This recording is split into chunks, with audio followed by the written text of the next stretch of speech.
Ma'am 38 years of Genesis, உங்களோட achievements என்ன ma'am? நீங்கள் என்னென்ன சர்வீசஸ்லாம் கொடுத்துட்ருக்கீங்க?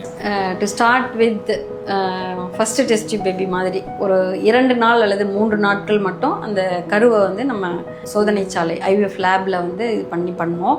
அதில் வந்து சக்ஸஸ் ரேட் 30% தான் இருந்த காரணத்தினால we were searching for some better methodology. அதில் பிளாஸ்டோசிஸ் கல்ச்சர் அப்படிங்கிறது கருவை வந்து உயிர் வர வரைக்கும் 5 நாட்கள் வளர்த்துற ஒரு டெக்னாலஜி கொண்டு வந்தோம். இது 1998 வி ஸ்டார்டட் டூயிங்.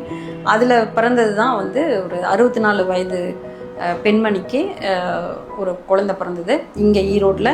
அதுக்கப்புறம் வந்து கேப்சூல் டெஸ்ட் பேபி அப்படின்னு சொல்லிட்டு ஒரு மெத்தடாலஜி கொண்டு வந்தோம்.